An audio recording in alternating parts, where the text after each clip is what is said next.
दोस्तों आदाब, जय हिंद, जय भारत। मैं हूं अकील खान, आप देख रहे हैं वन चैनल। आज हमारे साथ मौजूद हैं प्रसिद्ध कॉलमनिस्ट और पॉलिटिकल एक्टिविस्ट डॉक्टर सलीम साहब। हम उनसे डिस्कस करेंगे इजराइल के इस राजनीतिक समीकरण के बारे में। जैसे कि आप सबको पता है कि इजराइल में नेतन्याहू की 12 साली हुकूमत समाप्त हो चुकी है और नेफ्ताली नए प्रधानमंत्री के रूप में चुने जा चुके हैं। क्या वजह रही इजराइल के प्रधानमंत्री नेतन्याहू के सत्ता से बाहर होने की और किस तरीके से ये समीकरण बन पाया, इसके बारे में हम जानते हैं सलीम साहब से। सलीम साहब, इसके बैकग्राउंड के बारे में हमें बताइए।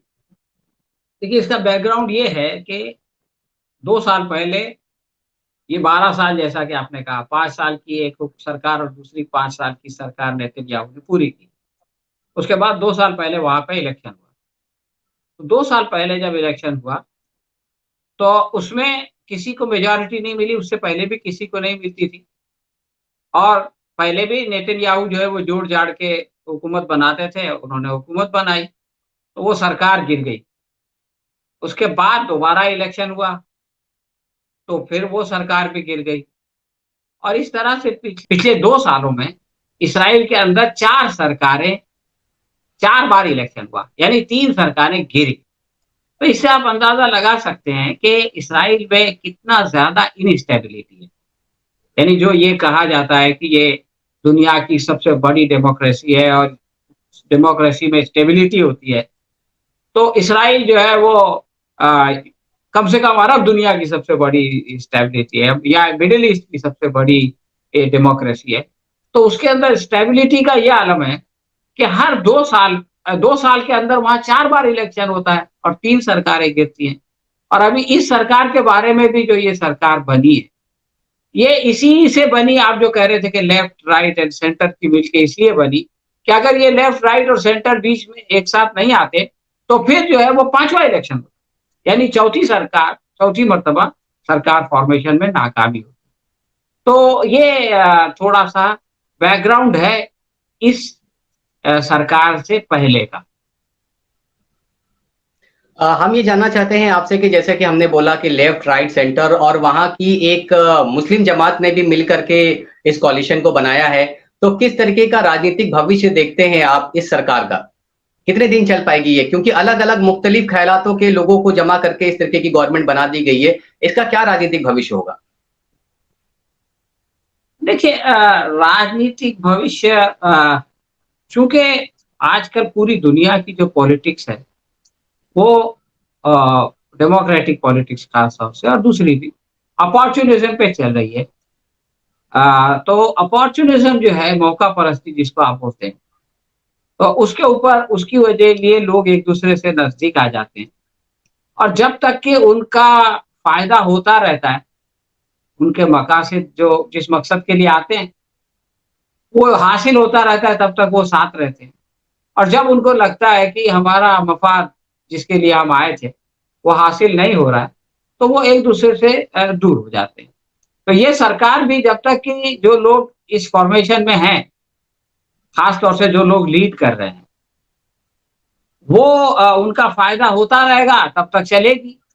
और जब उनमें से किसी को लगेगा कि हमारा फायदा नहीं, हमारा नुकसान हो रहा है, अलग अलग किस्म का नुकसान हो सकता है, किसी का पैसे का नुकसान हो सकता है, किसी को ऐसा लगता है कि उसके वोटर्स उससे दूर जा रहे हैं और उसका फ्यूचर खत्म हो जाएगा अगले इलेक्शन में। तो इस तरह से जो दौलत का नुकसान है, शोहरत का नुकसान है, इसकी वजह से लोग एक दूसरे से अलग हो जाते हैं और इसी के फायदे के लिए लोग एक दूसरे के नजदीक आते हैं। तो जब तक कि सलीम साहब ये आपसे होता रहेगा, दौलत और शोहरत बढ़ती रहेगी, तब तक साथ रहेंगे। जब दौलत और शोहरत घटने लगेगी तो एक दूसरे से अलग हो जाएंगे। सलीम साहब आपसे ये जानना चाहते हैं कि इससे पहले भी क्या इजराइल की किसी मुस्लिम पार्टी ने इस तरीके से विरोधियों के साथ मिलकर के गवर्नमेंट बनाई है? ऐसा कोई इतिहास मिलता है? देखिए, इससे पहले इसकी जरूरत नहीं पड़ी, इसलिए इसके बगैर ही मुस्लिम मुस्लिम जो पार्टीज हैं वहां पर, उन्होंने गवर्नमेंट को सपोर्ट किया है। बाहर से सपोर्ट किया? और लेकिन ये कि वो गवर्नमेंट में शामिल नहीं हुए। ये पहली बार हो रहा है कि गवर्नमेंट में शामिल हो रहे हैं? तो इस बार जो है वो गवर्नमेंट में शामिल भी हुए हैं। मतलब है कि एक डेप्यूटी मिनिस्टर एक पार्टी का अरब लिस्ट की एक जो अलग हुई है, यूनाइटेड अरब लिस्ट, उसका जो लीडर है, उसको डेप्यूटी मिनिस्टर बनाया गया है। तो ये तो पहली बात। अच्छा सर, हम ये आपसे जानना चाहते हैं कि ये जो अरब इस्लामिक पार्टी के मंसूर अब्बार साहब हैं, इन्होंने हाँ, अभी जब ये इब्राहिम अकॉर्ड ट्रम्प के समय में चल रहा था, तो इनका एक बयान आया था कि अगर आप इसराइल ये चाहता है कि वो दूसरे मुस्लिम ममालिक के साथ में अच्छे रिलेशन बनाए, तो उसको ये चाहिए कि पहले वो फिलिस्तीन को एक्सेप्ट करे, उसके बाद जो मुस्लिम ममालिक हैं वो अपने आप इसराइल की मान्यता देने लगेंगे, उससे रिलेशन बनाने लगेंगे।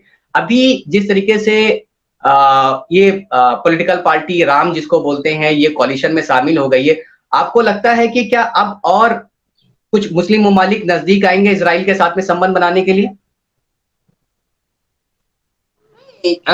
उसमें उसका जो बयान मैंने पढ़ा था वो ये था कि आप जो है वो दूसरों से रिलेशन बनाते हैं और अपने यहाँ रहने वाले फिलिस्तीनियों से रिलेशन खराब करते हैं। नेतन्याहू का जो मामला था, तो ऐसा नहीं चलेगा। आप यहाँ रहने वाले जो इसराइल में रहने वाले फिलिस्तीनी हैं, मुसलमान हैं, उनसे आप अच्छा रिलेशन बनाए, उसके बगैर बाहर के मुल्कों से रिलेशन बनाना मीनिंगलेस है, ये बात उन्होंने कही। और उन्होंने ये बात भी कही थी कि मेरा किसी एक के साथ वो नहीं है और मैं किसी के साथ भी जा सकता हूँ। तो ये 2 बातें थी। तो अब ये है कि जिन लोगों से इसराइल रिलेशन बना रहा है, उनको फ़िलिस्तीन के कॉज़ में कोई ख़ास दिलचस्पी नहीं है। वो भी मफ़ाद परस्ती की बात है और उनको जब ये लगता है कि फ़िलिस्तीनियों से दोस्ती करने में अपना फ़ायदा है, अपनी पॉपुलैरिटी बढ़ती है, तो वो मतलब पॉपुलैरिटी मुल्क के अंदर और बाहर लोगों का एक्सेप्टेंस बढ़ता है, तो वो फ़िलिस्तीनियों की बात करते हैं। जब उनको लगता है कि फ़िलिस्तीनियों की हिमायत करने से लोग नाराज़ होते हैं, अपने लोग नाराज़ होते हैं या बाहर के लोग नाराज़ होते हैं, तो वो फ़िलिस्तीनियों की बात नहीं करते, इसराइल की बात करते हैं। या जब उनको लगता है कि इसराइल से दोस्ती में अमेरिका खुश होता है या कुछ और फ़ायदे हो सकते हैं, तो वो इसराइल से दोस्ती की बात करते हैं। तो ये जिनसे दोस्ती हो रही है, हुकूमतें, सरकारें, तो सरकारें अपने फ़ायदे के लिए काम, जहाँ तक अवाम का सवाल है, लोगों का सवाल है, मुस्लिम दुनिया के तो हर आदमी फ़िलिस्तीन के साथ है और कोई भी इसराइल के साथ अभी ये जो नए प्रधानमंत्री बने हैं नेफ्ताली, इसके बारे में हमारे व्यूवर्स को पता होना चाहिए। जैसे कि सर आप जानते हैं कि ये पहले की नेतन्याहू की गवर्नमेंट में भी रह चुके हैं और ये उनसे ज्यादा सख्त बयानबाजी देते हैं। इनका प्रधानमंत्री बनने से पहले भी बयान आ गया है कि मैं पूर्वी यरूशलेम और वेस्ट बैंक को मिला लेना चाहिए। तो किस तरह देखते हैं आप इस तरीके की बयानबाजी देने के बाद, क्या नेफ्ताली इस कॉलिशन गवर्नमेंट को आगे चला पाएंगे या उनके नजरिए में कुछ चेंजेस आएंगे? देखिए, नज़रिया तो इंसान का आसानी से नहीं बदलता। अगर आप किसी एक पार्टी में रहें या दूसरी पार्टी में रहें, तो आपका नज़रिया वही रहता है। लेकिन ये कि आपके एक्शन पे थोड़ा बहुत असर पड़ता है। अब आप जब नेतन्याहू के साथ हैं, तो नेतन्याहू के साथ रह के आप क्योंकि नेतन्याहू भी एंटी मुस्लिम टाइप का था, ये एंटी मुस्लिम था, तो आप एंटी मुस्लिम एक्शन ज़्यादा ले सकते हैं। अब अगर आपका डिपेंडेंस जो है वो याई पे है, टीपीत पे है, तो आप जो है कोई एक्शन लेने जाएँगे तो आपकी सरकार को खतरा है। पहले आपको मुसलमानों की मुखालिफत से फ़ायदा होता था, अब मुसलमानों की मुखालिफत से नुकसान होगा।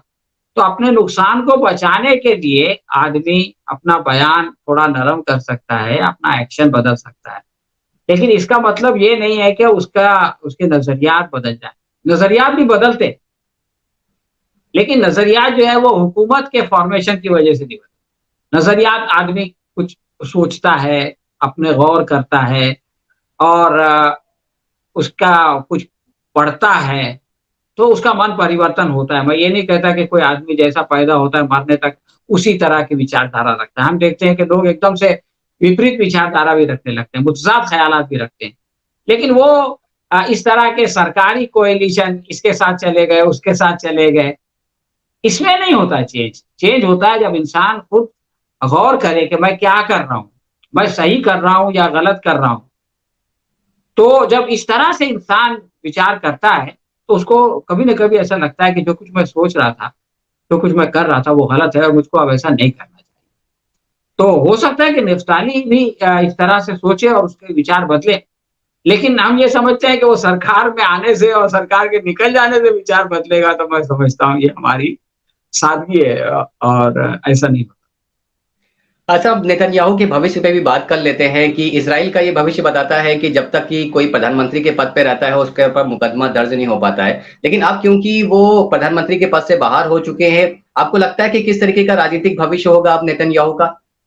वो जेल की सलाखों के पीछे दिखाई दे रहे हैं आपको? देखिए, एक जुमले में अगर इसका जवाब देना हो तो वो एक लफ्ज में, तो एक शब्द में तो ये है कि हाँ।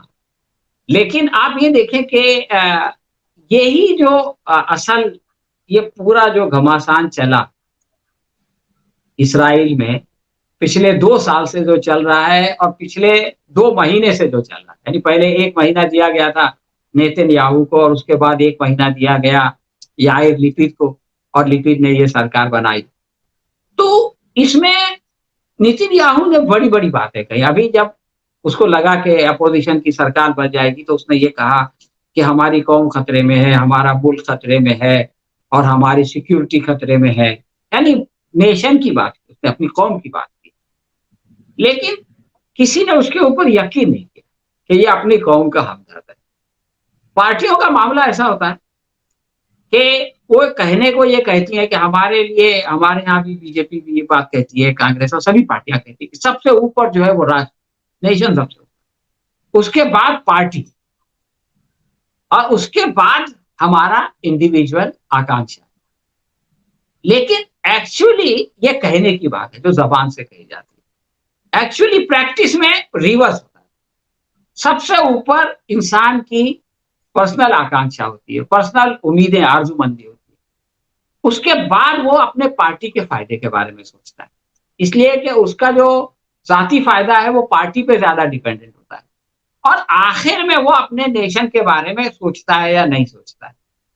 तो आप देखेंगे कि नेतन्याहू के साथ भी यही मामला रहा, यानी 2 साल से जो इसराइल इनस्टेबिलिटी है। आप यकीन कीजिए कि 2 साल पहले जब इलेक्शन हुआ, उस वक्त अगर नेतन्याहू ये कह देते कि भाई मेरी सरकार थी और मुझको मेजॉरिटी नहीं मिली, लेकिन मेरी पार्टी को मेजॉरिटी मिल गई है, इसलिए मैं एज ए लीडर हट जाता हूं और लिकुद जो उनकी पार्टी है वो किसी और को लीडर बना।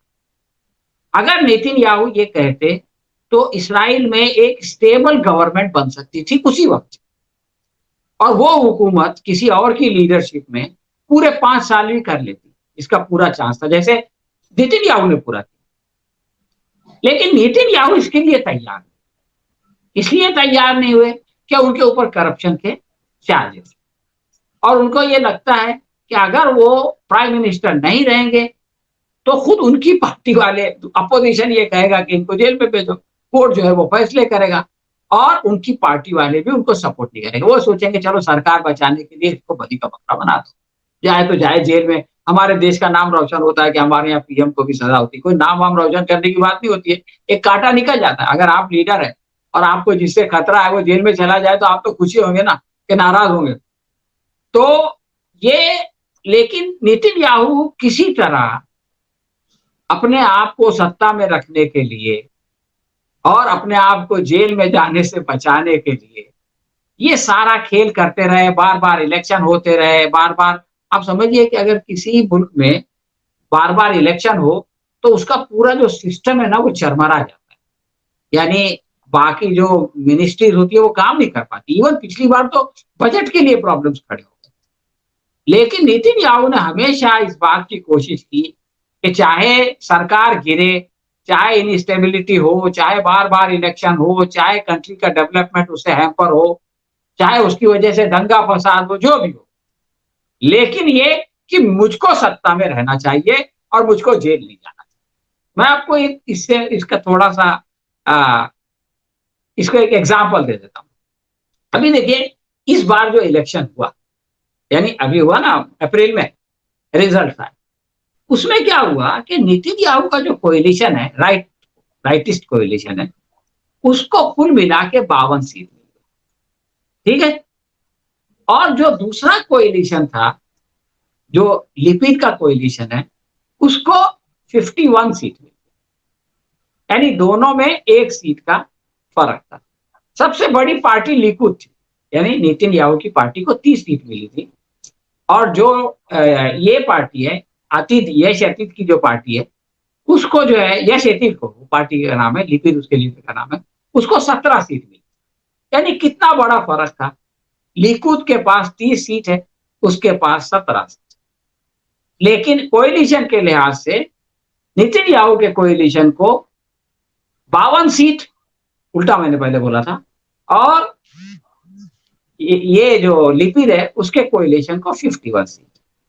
अब इसमें अगर आप ये समझ लें कि इनके साथ एक पार्टी होती थी, इसका लीडर है गिडियोन सार, उसका नाम, उस पार्टी का नाम है न्यू होप। उसके पास 6 सीट थी। अगर नेतन्याहू, उसका ये कहना था कि हम किसी, पहले इनके साथ थी नेतन्याहू, कि हम किसी भी सूरत में नेतन्याहू को पीएम नहीं बनने देंगे। नेतन्याहू करप्ट है और वो एज ए प्राइम मिनिस्टर हमको एक्सेप्टेबल नहीं। लिकुद अगर किसी और को लीडर बना दे तो हम उसको सपोर्ट करेंगे। तो आप समझो 52 जमा ये 6, 58 हो जाते, और आराम से इनकी, और वो जो अभी प्राइम मिनिस्टर बना है बेनेट, इसका भी कहना था कि मैं राइट की तरफ जाऊंगा, इसके भी 7 थे। तो 52 जमा 6 58 और 7 कितने हो गए? 65। जीतने के लिए आपको चाहिए 61। तो 65 आपके पास था ऑलरेडी सपोर्ट। लेकिन नेतन्याहू ने क्या कहा कि नहीं, प्राइम मिनिस्टर तो मैं ही बनूंगा। इसकी वजह से वो न्यू होप पार्टी चली गई। अब ये जो प्राइम मिनिस्टर बना है, इसने कहा था या तो मैं राइट सरकार बनाऊंगा, यानी याहू के साथ जाऊंगा, और अगर याहू नहीं बन सकता है तो मैं ये नहीं चाहूंगा कि इलेक्शन हो, इसलिए मैं याहू के मुखालिफिन की तरफ ही जाऊंगा। यानी इसने दोनों रास्ते खोल दिए। जैसे वो मंसूर ने ये बात कही थी, मंसूर अब्बास ने, कि भाई फिलिस्तीनियों के फायदे के लिए कोई भी काम करे मैं उसके साथ चला। सेम टू सेम आप देखेंगे कि ये बेनेट और मंसूर, वो दोनों के लिए ओपन थे, दोनों को सपोर्ट करने के लिए ओपन थे। अब क्या हुआ, यानी और ज्यादा चांसेस न्यू हो गए होप हैं। का जो लीडर, हाँ, न्यू होप का जो लीडर है, उसने कोई और मिनिस्ट्री नहीं लिया। फाइनेंस मिनिस्ट्री, डिफेंस मिनिस्ट्री तो खैर वो एक आदमी को थी, उसको मिल नहीं सकती थी, लेकिन और कोई अच्छी मिनिस्ट्री मिल सकती थी। उसने कहा मुझको लॉ मिनिस्ट्री दो। मतलब ये है कि वो इस बात के लिए उसका पुरज़्म है कि वो जो है वो इसको जेल भेजना चाहता है। अब देखना यह है कि नेतन्याहू जब चला जाता जेल में, आपने जो पहला सवाल किया था, तो लिकुद के साथ अगर सार आ जाती है, सार ये बोलती है कि क्योंकि अब लिकुद ये, अगर समझो नेतन्याहू जेल चला गया तो लिकुद ये बोलेगी अब हमारा नया लीडर फला है, और सार उसको सपोर्ट करने के लिए तैयार हो जाती है। यानी सार तैयार हो जाता है, उसकी पार्टी तैयार हो जाती है, और बेनेट भी आ जाता है, तो ये सरकार गिर जाएगी। लिकुद का अगर कोई, जिस दिन दूसरा लीडर आएगा उस दिन ये लोग की जो वफादारी है वो मुतजलजल हो जाएगी, शेकी हो जाएगी, और ये लोग लिकुद के साथ जाने के लिए तैयार हो जाएंगे और ये सरकार गिर जाएगी। लेकिन जब तक ये नहीं होता है तब तक कि ये सरकार स्टेबल रहेगी। मतलब आप कुल मिला के ये बोलना चाहते हैं आने वाले वक्त में हम किसी भी तरीके से नेतन्याहू को जेल की सलाखों के पीछे देखेंगे, जो उनका राजनीतिक भविष्य भी नजर आ रहा है। बहुत बहुत शुक्रिया सलीम साहब हमारे साथ जुड़ने के लिए। किसी अन्य मुद्दे के साथ हम आपसे फिर से मिलेंगे, तब तक के लिए मैं इजाजत दीजिए। धन्यवाद।